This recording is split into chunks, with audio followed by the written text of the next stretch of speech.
Okay, imagine this.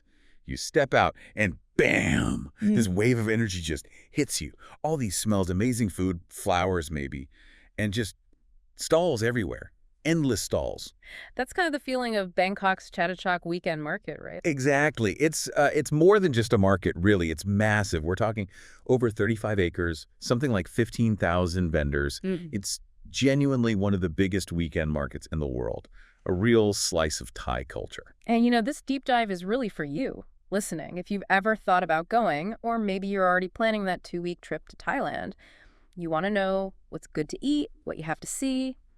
We've sifted through quite a bit of info for this. Yeah, different guides, personal stories, lots of perspectives. And our mission really is just to give you the essentials, enough knowledge so you can jump in, feel confident in exploring Chatuchak, find some cool stuff, and maybe even plan a bigger Bangkok adventure around it. Okay, let's get into it then. It's huge, we get that. But what makes it so important? Why is it such a big deal in Bangkok? Well, it's a huge social thing for starters. Locals, tourists, everyone floods in every weekend. And it's super easy to get to. You just hop on the BTS SkyTrain to Mochit, or the MRT subway to Chatuchak Park, or Kamphaeng Phet. They're all right there. Right. Convenience is key. I can just picture stepping off the train and getting sucked into that whole vibe. That's exactly it. That energy is a massive part of the appeal. It's buzzing. You see people haggling, chatting. Bargaining is totally normal, almost expected, And economically, it's vital. Think about it. Livelihoods for thousands of vendors, plus all the knock-on effects for the local economy. It's a real powerhouse. And it's not just Saturday and Sunday, is it? I read something about other days. That's right. The main craziness is the weekend, definitely. But Friday mornings are big for wholesale buyers. And if you're into plants, like orchids or gardening stuff, that section is actually open Wednesday and Thursday, too. Ah, okay. So depending on your mission, there might be a better day to go. Now, the food. Oh, my goodness. The food must be insane. Where do you even start?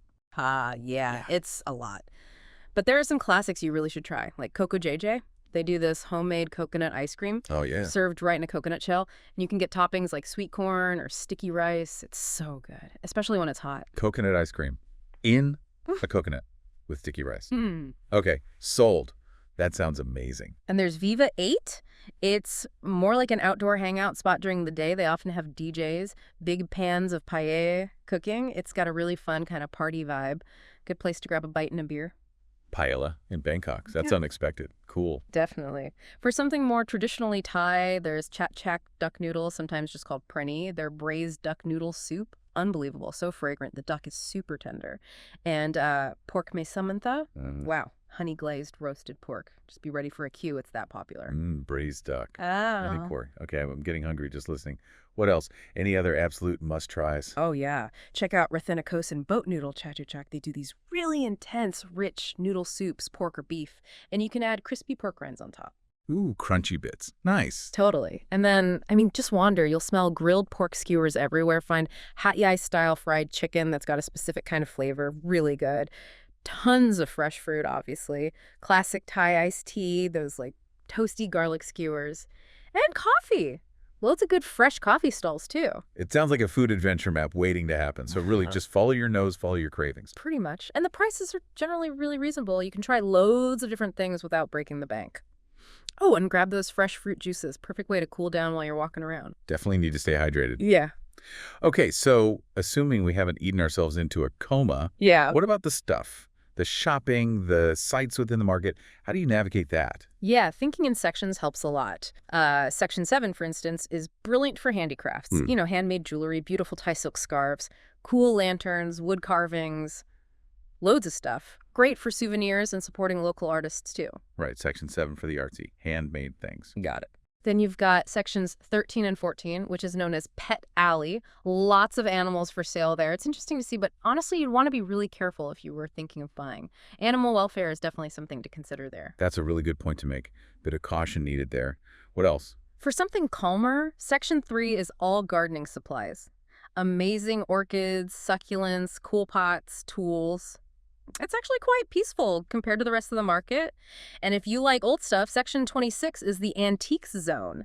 Think rare coins, vintage cameras, old vinyl, Thai amulets.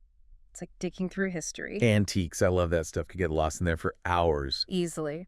And also check out the Red Building. That's another spot known for vintage clothes, thrift finds, and more antiques. Oh, and Dilak Bookstore. If you like books, it's secondhand, so you might find some really interesting old things. So specific sections for specific interests. Yeah. But is there just general stuff everywhere too? Oh, totally. Art, ceramics, tons of clothing, accessories, bags. It's all mixed in as well. But honestly, part of the must-see is just the atmosphere itself. The crowds, the colors, the sheer energy. Just walking around and soaking it all in is an experience. People watching is top-notch. Yeah, I can imagine. It sounds totally immersive. Okay, practicalities. We know what to eat, where to look. Yeah. How do we actually get there easily? Like we said, public transport is your friend. The BTS SkyTrain to Mo Chit Station, or the MRT subway to Chatuchak Park or Kamphaeng Phet. Yeah. Dead easy, short walk from all of them. So definitely avoid driving if you can. I probably would, yeah. There is parking near BTS Mo Chit, and it's free, runs from 5 a.m. to 1 a.m., but it gets absolutely packed, especially on weekends. You'll likely save yourself a headache just taking the train or subway. Makes sense. Yeah. And getting around Bangkok generally from there, is it well connected? Super well connected. The SkyTrain and MRT link up to pretty much all the main tourist spots in the city. So Chatuchak is a great hub, actually. Taxis and Grab are options too, of course, but honestly, with Bangkok traffic, the SkyTrain is often faster, especially for hitting those key sites. Good tip. Faster is better when you're exploring. Now, thinking bigger picture, say someone is planning that 2-week trip, what's the general cost of living like in Bangkok? Is it expensive? You know, Bangkok is generally considered pretty good value for money for travelers, but your daily spending, it really, really depends on your style. Budget hostels versus fancy hotels, street food versus restaurant meals, it can vary a lot. So you can make it work on different budgets. Absolutely. If you lean into the local markets, eat lots of street food, which is amazing anyway, you can definitely keep costs down and have an incredible time. Perfect. That ties right back to Chatuchak. Okay, so let's pull it all together. Imagine you're planning 2 weeks in Bangkok. How would you fit Chatuchak into that? What would a rough itinerary look like? Okay, yeah, 2 weeks is a great amount of time. You'd want to mix, right? Culture, markets, food. So maybe start with the first few days, say days 1 to 3 in the old historical part of town near Khao San Road or Bangalamphu. Great base for street food, little markets anyway.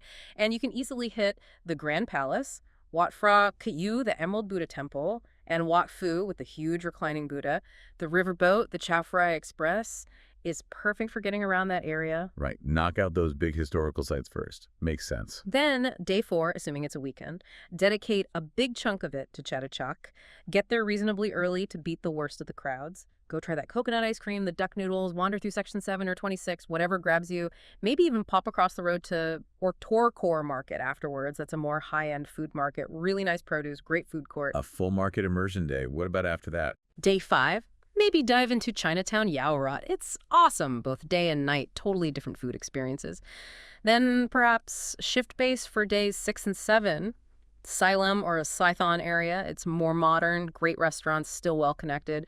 You could check out the Silem Soi 20 morning market, very local, or maybe Patpong Night Bazaar in the evening for a different vibe. Sounds like a good way to see different sides of the city. Exactly. Then maybe days 8 and 9 could be for like serious shopping if that's your thing. Siam Paragon, MBK, Central World, or Pratunam for wholesale fashion bargains at Platinum Mall. Day 10.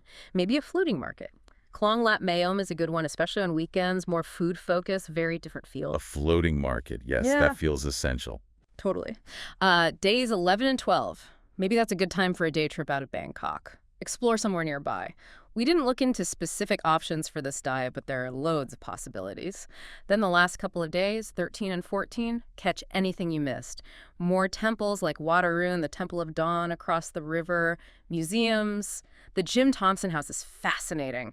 Or just relax, get a Thai massage. Asiatique on the riverfront is nice for evening shopping and dinner too. Wow, that sounds like an incredible 2 weeks and packed with food opportunities. Oh, absolutely. Throughout the whole trip, just keep trying stuff. Street stalls, little local shophouse restaurants. We mentioned Yaowarat, Salom Soi 20, Wang Lang Market near the Grand Palace, all great food spots. And just keep using that BTS and MRT. It makes getting around so much easier. Oh, and maybe check if there are any festivals happening while you're there. That adds another layer. Brilliant advice. Really paints a picture. Okay, so as we wrap up this deep dive on Chatuchak, what are the main things you want people to take away? I think first, Chatuchak Weekend Market is just unmissable. The scale, the variety, especially the food, the whole buzzing atmosphere. You just got to experience it. Second, getting there is genuinely easy with public transport. Don't be intimidated.